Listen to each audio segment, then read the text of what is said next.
بسم اللہ الرحمن الرحیم۔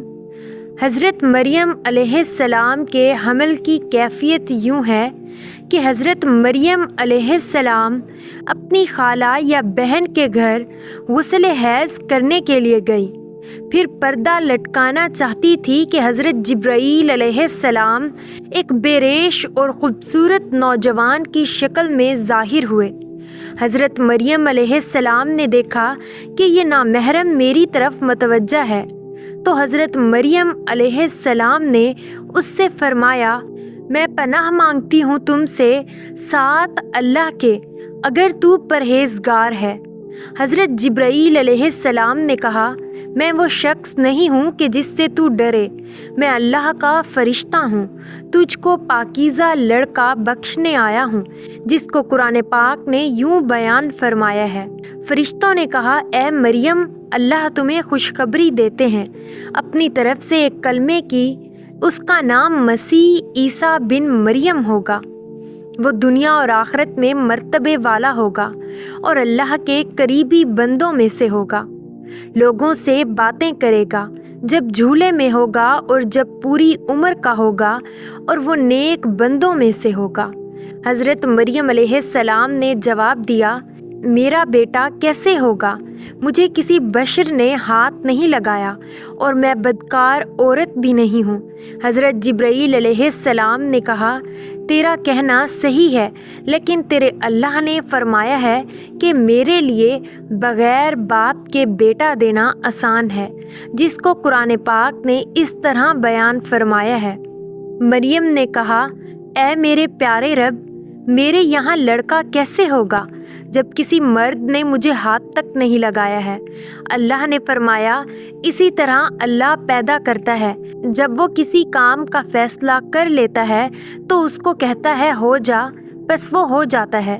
بی بی مریم علیہ السلام کو اسی وقت اتنی بڑی بشارت دی گئی کہ وہ نبی ہوگا، بنی اسرائیل اور تورات و انجیل کا عالم ہوگا، اور وہ بڑے معجزوں والا ہوگا، جس کو قرآن پاک نے یوں بیان فرمایا ہے، اور اللہ اس کو کتاب اور حکمت اور تورات اور انجیل سکھائے گا، اور وہ رسول ہوں گے بنی اسرائیل کی طرف۔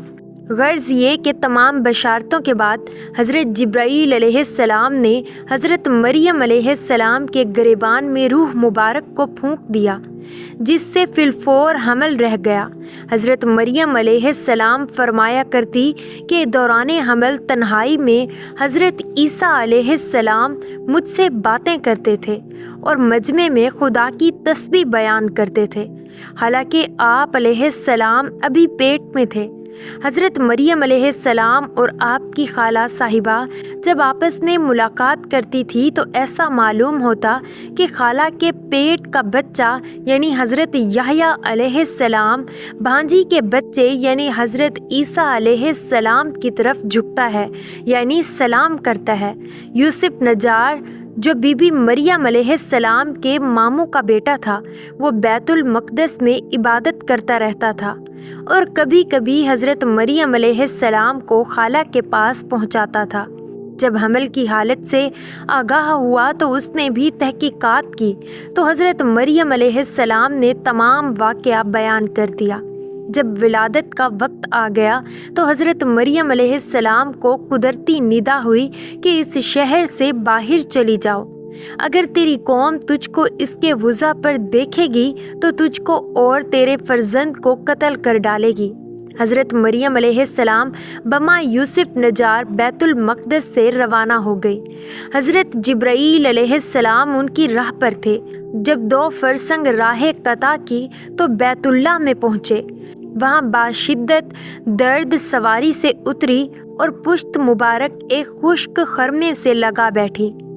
تفسیر حقانی میں ہے کہ ایک پرانا مکان تھا جس میں خشک کھجور کا ایک درخت تھا، جس سے ٹیک لگایا پھر بغیر تکلیف کے حضرت عیسیٰ علیہ السلام پیدا ہوئے۔ اس وقت حضرت مریم علیہ السلام نے عرض کیا کہ اے کاش میں اس حال سے پہلے ہی مر جاتی اور نسا منسیہ ہو جاتی۔ حق تعالیٰ نے ملائکہ کو بھیجا اور اپنے فضل و کرم سے وہیں ان کے پاؤں کے نیچے ایک پانی کا چشمہ ظاہر کر دیا۔ ملائکہ نے حضرت عیسیٰ علیہ السلام کو غسل دیا اور حضرت جبرائیل علیہ السلام بحکم رب خلیل ندا دی کہ اے مریم غمگین مت ہو، اللہ نے تیرے لیے نہر جاری کی ہے اور خشک درخت کو سرسبز کیا ہے۔ اب تو خرمے کی شاخ کو ہلا، وہ تجھ پر تازہ خرمے گرائے گا۔ تو تازہ خرمے کھاؤ اور پانی پی اور بیٹے کے دیدار سے اپنی آنکھیں ٹھنڈی کر۔ حضرت مریم علیہ السلام نے کہا، اگر لوگ مجھ سے پوچھیں گے کہ یہ بچہ کہاں سے لائی ہے تو میں کیا جواب دوں گی؟ حضرت جبرائیل علیہ السلام نے کہا، اگر تو کسی کو دیکھے تو اشارے سے کہہ دینا کہ میں نے خدا کے لیے روزہ نذر کیا ہے کہ کسی بنی آدم سے بات نہ کروں گی۔ اس زمانے میں کھانے اور پینے کے علاوہ باتوں سے بھی روزہ ہوتا تھا، جس کو قرآن پاک نے یوں بیان فرمایا ہے۔ مریم علیہ السلام نے حمل اٹھا لیا اور وہ اس کو لے کر ایک دور کی جگہ چلی گئی۔ پھر درد زا اس کو کھجور کے درخت کی طرف لے گیا۔ اس نے کہا، کاش میں اس سے پہلے مر جاتی اور بھولی بسری چیز ہو جاتی۔ پھر مریم علیہ السلام کو اس نے نیچے سے آواز دی کہ غمگین نہ ہو، آپ کے رب نے آپ کے نیچے ایک چشمہ جاری کر دیا ہے اور آپ کھجور کے تنے کو اپنی طرف ہلائیے، اس سے آپ کے اوپر پکی ہوئی کھجوریں گریں گی، پس کھاؤ اور پیو اور آنکھیں ٹھنڈی کرو۔ پھر اگر تم کوئی آدمی دیکھو تو اس سے کہہ دو کہ میں نے رحمان کا روزہ مان رکھا ہے، تو آج میں کسی انسان سے نہیں بولوں گی۔ حضرت ابن عباس رضی اللہ تعالیٰ عنہ فرماتے ہیں کہ حضرت مریم علیہ السلام فرشتے کی بشارت سے بے غم ہو گئیں اور نفاس کی مدت ختم ہونے تک 40 روز وہیں رہیں۔ پھر اپنے گھر واپس آئیں۔ ہر طرح کی بشارتیں بی بی مریم علیہ السلام کو فرشتے نے بتا دی تھی اور سوال کا جواب بھی بتا دیا تھا کہ تو بچے کی طرف اشارہ کر کے کہہ دینا کہ اس بچے سے پوچھ لو۔ بنی اسرائیل نے یہ صورتحال دیکھ کر بڑے غصے سے کہا کہ یہ کیا برا کام تو نے کیا ہے، اے ہارون کی بہن، یعنی تو حضرت ہارون علیہ السلام کی طرح عبادت کرتی تھی اور تیری ماں بھی بدکار نہ تھی۔ حضرت مریم علیہ السلام نے حضرت عیسیٰ علیہ السلام کی طرف اشارہ کیا کہ اس سے پوچھ لو۔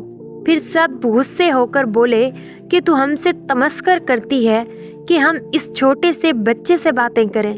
اتنے میں حضرت عیسیٰ علیہ السلام بول پڑے کہ میں بندہ خدا ہوں اور خدا نے مجھے کتاب دی ہے اور مجھے نبی بنایا ہے۔ جب یہود نے یہ معجزہ دیکھا تو ان کی زبان بند ہو گئی۔ چنانچہ ارشاد ہے، پھر اس کو گود میں لیے ہوئے اپنی قوم کے پاس آئی۔ لوگوں نے کہا، اے مریم، تم نے تو بڑا طوفان کر ڈالا۔